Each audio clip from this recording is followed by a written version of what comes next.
cut down many trees. It was like a haunted forest. It was so scary. And even during the day, it was dark because there were so many trees and foliage.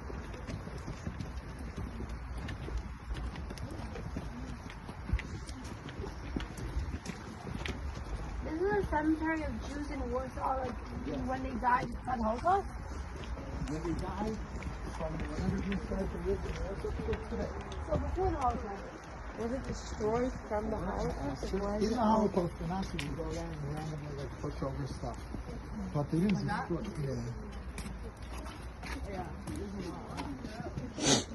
So all the broken pieces here are from the Holocaust. For about, let's see, the Holocaust was in 1939, and in the beginning of the 1800s, the Jews came here. That looks pretty new. Yeah, there are people still buried here. I told you I was here for a Levaya. What's in there? I want to find out. What's in there? Some of these look so new. They are. Yeah, what is that? There are new ones. Does it say what it is? He's gonna tell us now. Right, they are all different because at a certain time there were Jews in war. At a certain time there were Jews in Warsaw had a lot of money, and they wanted to be impressive, and they started making fancier. This was, you know, not everyone was. There were poor people and rich people who lived here, so they each did their thing. So well, it's going to be some memorial thing we're going to talk about, but it's not yet finished. But we're going over here, but there's a group here already now. So what we're going to do is, we're just going to go over here because we don't want to disturb them. And we're going to speak from the same spot about the same stuff. Because that's what Jews do to each other.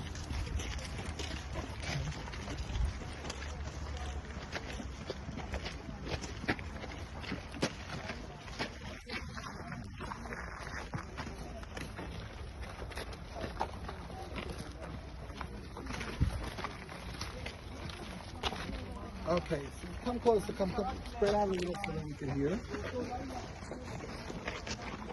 Come, everyone come in this way so we can centralize over here. The Warsaw Ghetto was a very, very, I'm going to use the word first, interesting, hopeful, and tragic place. All three of them. The first thing you have to know, and again, we're jumping into history from all sorts of different areas, but just to know, the Germans during World War I were not specifically anti-Semitic. There were Jews who fought in the German army, tens of thousands of Jews, and they received honors because if you were from Germany, Germany fought against France and England, and that was just what was going on, right? The German people as a whole were anti-Semitic. The idea called the final solution, or not the final solution, the Jewish problem, was commonly spoken about in the press in Germany more than 200 years before the Holocaust. But everyone hated the Jews. So for example, in America, before World War II, there was preachers who would speak to over 100,000 listeners on the radio. Father McCollin, it was called, who would preach against the Jews. There was the Nazi Party of America. You can go online on YouTube and see the Nazi Party of America rally at Madison Square Garden. There was people who were violently against Jews, people who were partially against Jews.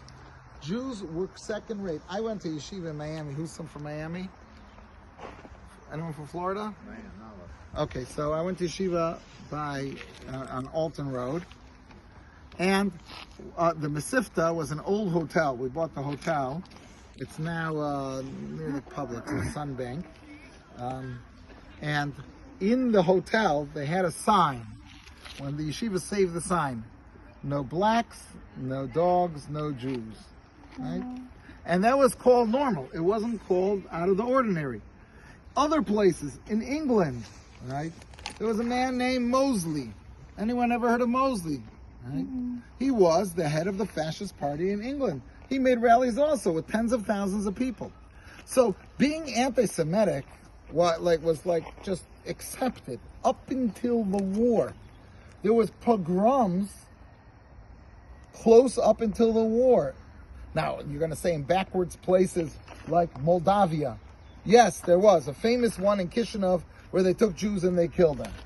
Right? Lvov. Okay, that's the crazy Russians. The Ukrainians, in between the two wars, killed more than 50,000 Jews, just murdered them. But in Nice, France, there was also pogroms against the Jews. Maybe you didn't have dozens of Jews killed because we don't do that, but beaten up and robbed, and there's so to say, okay, the Germans are real big anti-Semites and everyone else loves us, that wasn't true. So you're right, the Germans hated us. In Poland, in between the two wars, Poland got its independence back. It had lost its independence, got its independence back. It had 4 governments. 1 anti-Semitic one and 3 very anti-Semitic ones. Right? Jews were given rights to vote, but they were beaten up if they went in college. They were beaten up if they went on public trains. Right? So anti-Semitism was just something you lived with. It was just the norm. Right? Thank God we don't live with this now.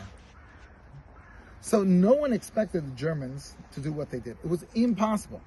Right? The Germans came to Warsaw.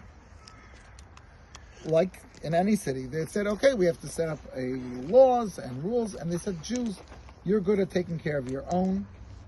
You will take care of all the Jewish issues. We will finance it. We want it to be one concentrated Jewish area so that it works out good for you. We want everyone to move into this area. Now, the expectations of moving to that area were ridiculous. They took an area around the size